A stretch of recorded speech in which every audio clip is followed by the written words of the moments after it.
السلام علیکم۔ Doctor Raheel vlog میں خوش آمدید۔ لاکھوں کروڑوں درود و سلام محمد مصطفیٰ صلی اللہ علیہ وآلہ وسلم اور ان کی آل پر۔ زیارات کا شیڈول جاری ہے اور آج ہم زیارات کے سلسلے میں مزار ابراہیم بن مالک اشتر پر جائیں گے۔ جو لوگ میرے چینل پر نیو ہیں ان سے گزارش ہے کہ میرے چینل کو سبسکرائب کر دیں اور بیل آئیکن کا بٹن دبا دیں۔ اس وقت ہم بس میں بیٹھ کے روانہ ہو چکے ہیں اور ہم جناب ابراہیم بن مالک اشتر کے مزار پر حاضری کے لیے جا رہے ہیں۔ کچھ تاریخی پس منظر آپ کو بتاتا چلوں کہ جناب مالک بن اشتر کے جو ان کے والد تھے ان کے بارے میں کچھ کہا جائے، اگر ان کی کوئی خوبی بیان کی جائے تو بالکل ایسا ہوگا کہ جیسے سورج کو چراغ دکھانا، کیونکہ مالک اشتر حضرت علی کے بہت قریبی اصحاب میں سے ایک تھے۔ بعض اوقات اصحاب حضرت علی سے پوچھتے تھے کہ آپ مالک اشتر کو اتنی فوقیت کیوں دیتے ہیں، تو حضرت علی کرم اللہ وجہہ فرماتے تھے کہ مالک میرے لیے بالکل ایسے ہی ہے جیسے میں علی محمد مصطفیٰ کے لیے ہوں۔ اب اس سے بڑھ کر اور کیا بات ہو سکتی تھی، اور مالک اشتر حضرت علی کرم اللہ وجہہ کا چیف آف آرمی سٹاف یا سپہ سالار تھا۔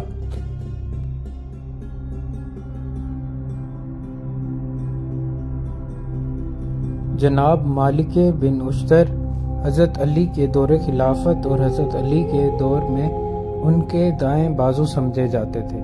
کیونکہ کوئی بھی فیصلہ ہو، چاہے وہ سیاسی ہو، معاشرتی ہو، سماجی ہو یا عدالت سے ریلیٹڈ ہو، حضرت علی ان سے مشورہ کرتے اور حضرت علی کے ہمراہی ہوتے تھے۔ اس لیے مالک اشتر کو بہت ہی زیادہ فوقیت اور اصحاب میں ان کا بہت ہی بلند پایہ مرتبہ ہے۔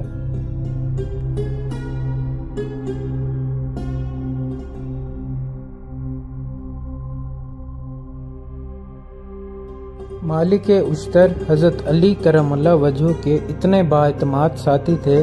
کہ جب مصر میں شورش شروع ہوئی اور حالات کنٹرول سے باہر ہو گئے تو حضرت علی کرم اللہ وجہہ نے مالک اشتر کو روانہ کیا کہ جائیں اور جا کر وہاں کے حالات سنبھالیں۔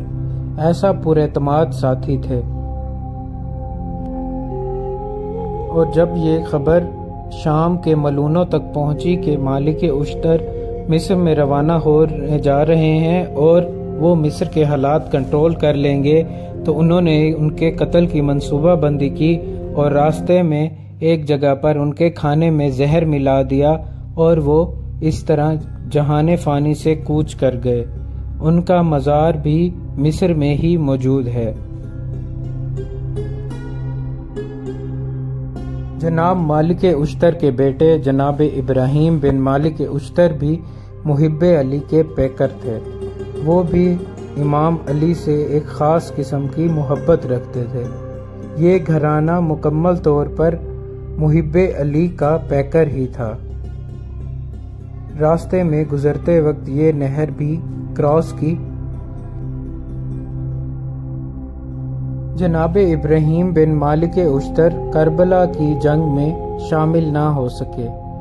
مگر اس کے بعد وہ اتنا مایوس ہو گئے کہ جب مسلمانوں نے اپنے رسول اکرم صلی اللہ علیہ وآلہ وسلم کے خاندان کو بھی نہ بخشا تو ان سے وفا کی کیا امید رکھی جا سکتی ہے، تو اس کے بعد وہ مایوسی کی حالت میں مکمل گوشہ نشینی اختیار کر لی اور مکمل طور پر اپنے گھر اور گھر کے معاملات تک محدود ہو گئے اور باہر کے لوگوں اور باہر کے مسائل سے لا تعلقی کا اظہار کر دیا۔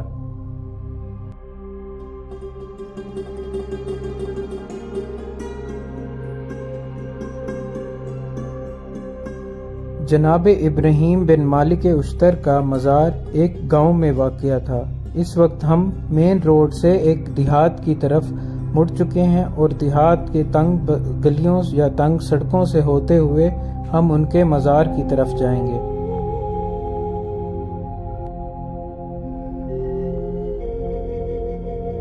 حالات کو دیکھتے ہوئے اور اپنے شہدائے کربلا کا بدلہ لینے کے لیے جب جناب مختار نے خروج کا ارادہ کیا اور اور انتقام کا ارادہ کیا تو بہت سے لوگ جمع ہوئے اور انہوں نے آپ کے ساتھ دینے کا وعدہ کیا، مگر آپ نے تب تک خروج اور اپنا اور منصوبہ ظاہر نہ کیا کہ جب تک جناب ابراہیم بن مالک اشتر نے آپ کے ساتھ دینے کی حامی نہ بھری، کیونکہ جناب ابراہیم بن مالک اشتر کی اتنی اہمیت تھی،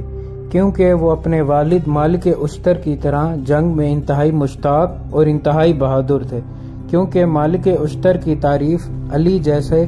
شیر خدا بھی کرتے تھے کہ جو خود بہادری کا پیکر تھے، وہ ہر وقت مالک اشتر کی بہادری کی تعریف کرتے تھے کہ اس جیسا جانباز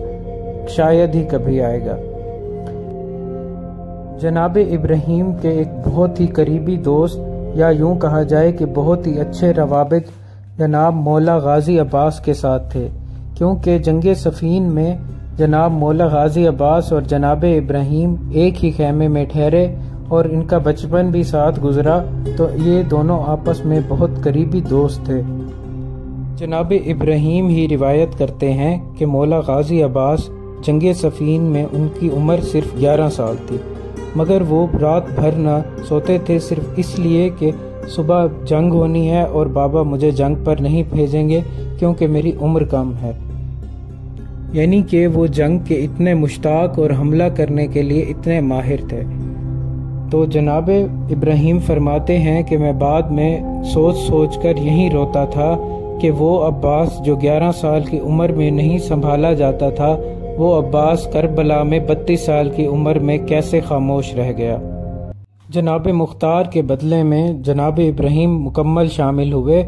جبکہ زیادہ تر سیاسی فیصلے جو تھے وہ جناب مختار کرتے تھے، مگر جنگی اور میدانی حوالے سے جتنے بھی فیصلے تھے وہ جناب ابراہیم کرتے۔ بے شک کوفہ جناب مختار نے فتح کیا، مگر اس کے پیچھے عملی جنگ جناب ابراہیم نے لڑی، اور بعد ازاں ابن زیاد کا بھی پیچھا کر کے اس کو فنار کرنے والا بھی جناب ابراہیم بن مالک اشتر ہی تھے۔ یہ ملعون جناب ابراہیم سے اتنا ڈرتے تھے کہ جب کوفہ میں جناب مختار رہ گئے اور جناب ابراہیم جنگ کے میدان میں تھی تو پیچھے سے خطوط آتے تھے کہ کوفہ کے حالات خراب ہیں اور آپ واپس آئیں، تو انہوں نے باز گز کر کے وہ خطوط جناب ابراہیم تک پہنچنے ہی نہ دیے، اور جناب مختار اسی انتظار میں ہی شہید ہو گئے۔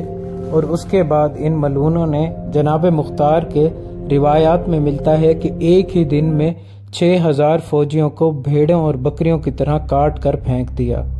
اور بعد ازاں جناب ابراہیم کو بھی شہید کر دیا گیا۔ ملتے ہیں نیکسٹ ویڈیو میں، تب تک کے لیے اجازت، اللہ۔